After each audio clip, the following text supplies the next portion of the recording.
When you think about all the different types of tea out there in the whole world, it's kind of wild to realize almost all of it comes from just this one unique magic leaf. They call this special plant Camellia sinensis. Imagine it just growing totally wild on these rolling, rainy green hills thousands of years ago. So picture this. Way back in ancient China, Emperor Shennong is just chilling under a shady tree. He's got a pot of water boiling, and this warm breeze blows right through the branches, dropping a few stray dry leaves straight into his pot. He takes a sip, and boom, he feels instantly awake and totally happy. But honestly, people didn't drink it just for fun early on. Back then, ancient forest doctors were actually using it purely as plant medicine. They would grind those fresh green leaves into these thick pastes to soothe sick bellies. Long before it was your cozy morning drink, it was strictly a remedy. And it was a total lifesaver, too. People quickly figured out that boiling those green leaves made wild river water way safer to drink. The hot water was killing all these tiny invisible bugs in the river. A simple warm cup was literally protecting whole village families from getting super sick. As people started moving around more, they needed a way to take this magic leaf with them.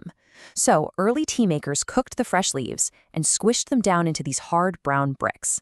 They pressed them with heavy wooden stamps, making them super easy to carry along steep, rocky mountain paths. Here's where it gets crazy. Travelers weren't just drinking these bricks. They were literally using them as real money. You could take a piece of pressed tea and trade it for strong horses or thick, warm wool blankets. You could actually buy your dinner with a brick of tea. Eventually, monks wandering through quiet stone temples started carrying these seeds across tall mountains all the way to ancient Japan. They'd drink this warm green water during these incredibly long, silent prayers. It was the absolute perfect trick to help keep their sleepy eyes open for hours on end. And in Japan, making tea evolved into something truly beautiful. Masters turned it into this quiet, peaceful ceremony. Every single slow cup poured was a lesson in being gentle and kind to guests. Just sitting together in the silence brought such profound, beautiful peace to busy minds. Meanwhile, back in ancient Chinese palaces, poets were writing these sweeping, dramatic songs about bubbling pots. There was even this guy, Emperor Huizong, who loved his tea hobby so much, he completely forgot to guard his own kingdom. It literally cost him his entire giant empire. Fast forward a bit, and Dutch sailors are packing giant wooden ships with crates of these dried leaves, braving these stormy oceans for months on end. When it finally hit Europe, tea arriving there was exactly like an ultra-exclusive VIP club going global. Only the absolute richest kings and queens could even afford a sip. It really took off when a Portuguese princess named Catherine married the English king. She brought her favorite crates of tea with her, sipping this warm drink out of tiny porcelain cups in these grand royal rooms. And you know how it goes. Soon, every rich lady in England was copying her fancy new habit. It was so incredibly valuable that families kept this fancy leaf in small wooden boxes with tiny metal locks. Rich mothers would actually wear the tiny key on a necklace right around their neck just to make absolutely sure their hungry helpers couldn't sneak a free cup while they weren't looking. But things shifted big time during the Industrial Revolution. British doctors noticed that drinking dirty, watered-down beer was making factory workers slow and sleepy. So they pushed everyone to drink hot, sweet black tea instead. The caffeine and all that sugar gave tired people this quick burst of energy to run those massive machines. For a lot of those hungry workers, that hot tea was a way to just forget their empty bellies during those incredibly long factory days. The warm cup made dry, stale bread taste just a little bit better, keeping poor families going through conditions that were just relentlessly hard. It also created some really lovely traditions, though. English friends started gathering around 4 o'clock just for warm tea and tiny butter sandwiches. It created this incredibly cozy shared break right between a hard day of work and bedtime. Now, to get that dark black tea, farmers let the green leaves sit out in the warm air to turn dark. This process is called oxidation, and it's exactly like an apple slice turning brown on your kitchen counter. It's what allowed those dark leaves to stay fresh for so much longer on those giant wooden ships. On the flip side, if farmers heat the fresh leaves super fast with steam, the leaves stay bright, vibrant green. That's why green tea tastes so fresh and grassy, bringing you the pure, untouched essence of a sunlit garden after morning rain. And then there's oolong.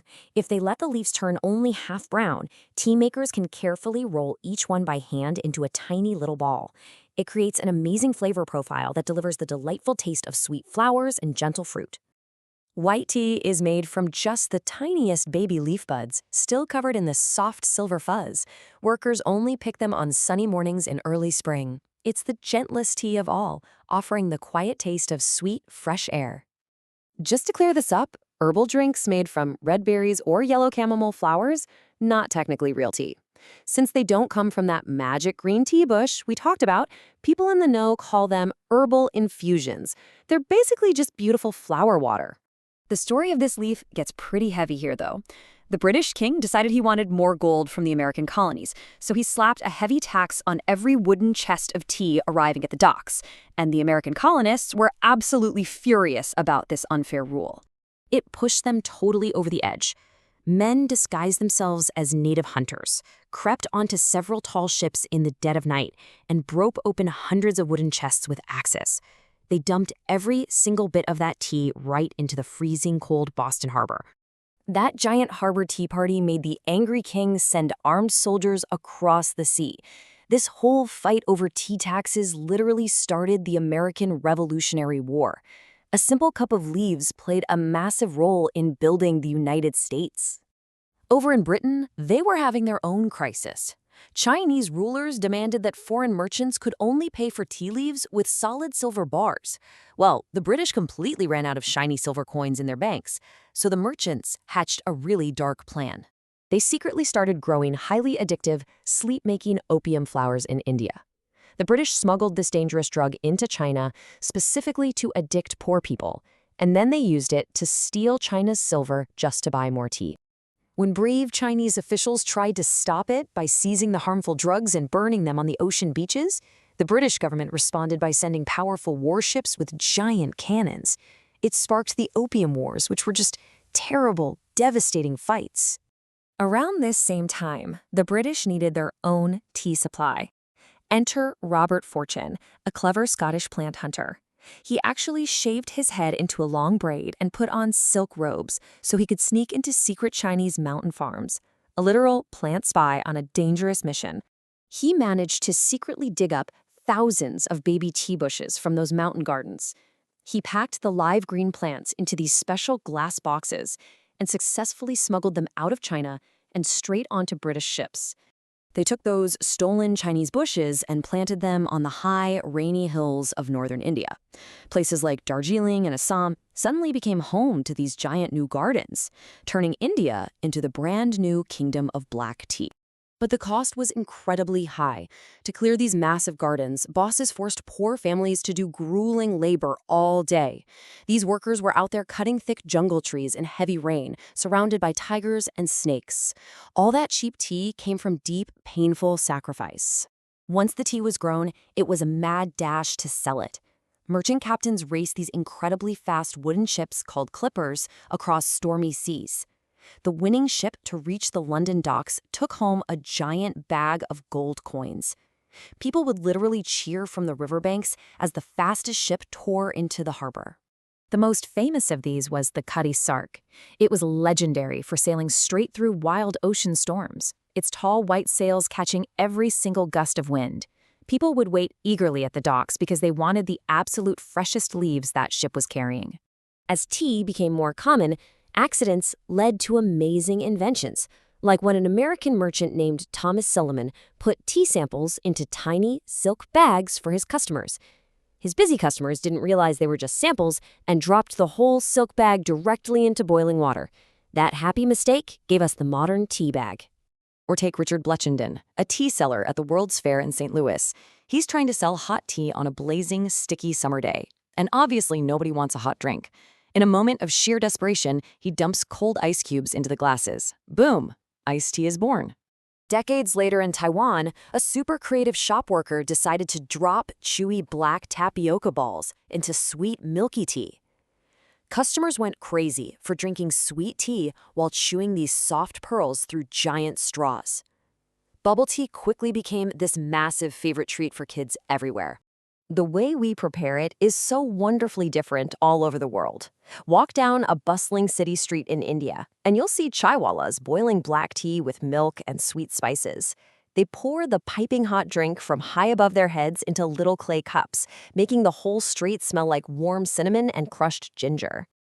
Way up in the snowy mountains of Tibet, people drop salty yak butter right into their hot dark tea. They churn the thick butter and tea together in tall wooden tubes, creating this rich, oily drink that keeps our bodies super warm during freezing snowstorms. And if you find yourself in the hot Moroccan desert, your host will pour sweet green tea packed with fresh mint leaves. They hold the beautiful silver pot way up high to create this perfect bubbly white foam in the glass. It is considered highly impolite to refuse it. And honestly, why would you want to?